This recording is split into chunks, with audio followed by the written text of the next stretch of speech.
झारखंड अलग राज्य का निर्माण आदिवासियों के विकास को दिमाग में रखकर किया गया था, लेकिन हमेशा ये कहा जाता है कि जितना विकास होना चाहिए था नहीं हुआ और भी बहुत सारी चीज़ें होनी चाहिए। झारखंड निर्माण से वर्षों पहले, दशकों पहले झारखंड में गरीब आदिवासियों के बीच काम करने वाले कुछ शख्सियत ऐसे रहे जिनकी चर्चा अवार्डों से भी परे है, सम्मानों से भी परे है।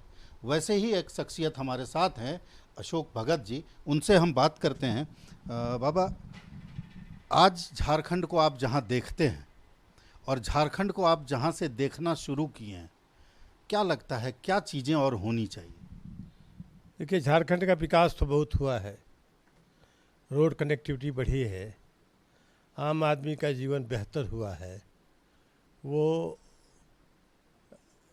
ये आईफोन वगैरह आदि गाँव में गए हैं, मार्केट बढ़ी है, लोगों की परचेजिंग कैपेसिटी बढ़ी है, कृषि में सुधार हुआ है, ये सब हुआ है। लेकिन जो आदिवासियों का सवाल आता है, उनकी समझ और जो कुछ ऐसी ताकतें हैं जो बराबर डिस्टर्ब करती हैं। नक्सल थी, वो लगभग रूट आउट हो गए, लेकिन उसके दूसरे स्वरूप में ये जो आज आवश्यकता यह है कि एक समझ को बना करके यहाँ के यूथ को एस्टेबल किया जाए, उनकी आकांक्षाओं को पूर्ति हो। वो जो सरकारी सिस्टम है वो कहीं न कहीं बाधक बन रहा है, वो कर नहीं पा रहा है ड्यू टू पॉलिटिकल अनस्टेबिलिटी। ये आज की ज़रूरत है कि जो युवा हैं उनकी आकांक्षाओं को पूर्ति करने में पॉजिटिव अप्रोच कैसे लिया जाए।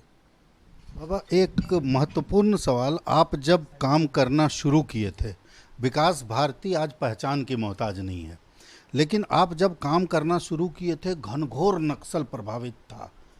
आज अगर देखा जाए तो केंद्र सरकार ने कहीं ना कहीं नक्सलवाद पर चोट किया है। कितना सहमत आप इससे हो सकते हैं? नहीं, नक्सल को रूट आउट किया है। नहीं तो पहले तो हमारे आश्रम के आसपास ही घूमते रहते थे, हम तो बराबर उनके दबिश में काम करते थे। अब तो काफ़ी कंट्रोल किया गया है, जो कुछ बचा खुचा है वो भी कंट्रोल हो रहा है। उसमें भारत सरकार के सीआरपीएफ का काफ़ी बड़ा योगदान रहा है, तो वो तो रूट आउट हुआ है। लेकिन वो जो युवाओं को अब एक दिशा देने की बात है। देखिए, सच ये है कि सरकारें नौकरी सबको नहीं दे सकती हैं, और खाम का पॉलिटिकल पार्टी उनके एस्पिरेशन को बढ़ाती हैं, पूरा कर नहीं पाती, इसलिए संतोष रहता है। तो जो कुछ कर सकते हैं उसे करना, जो नहीं कर सकते हैं उसको बता करके उनको अलग तरीके से ले जाना, स्वावलंबी बनाना, ये अप्रोच लेने की ज़रूरत है। और सरकारी सिस्टम को पारदर्शी, करप्शन फ्री बनाने की ज़रूरत है, वो अभी कठिन है। बाबा, एक अंतिम सवाल जो थोड़ा सा राजनीतिक है, आप जानते हैं मेरा स्वभाव राजनीतिक सवाल रहेगा। जिस तरह से आपने अनस्टेबिलिटी की बात की, झारखंड की जनता के बीच आप रहे हैं, आज भी कहीं ना कहीं सरकार में एक अस्थिरता का माहौल है।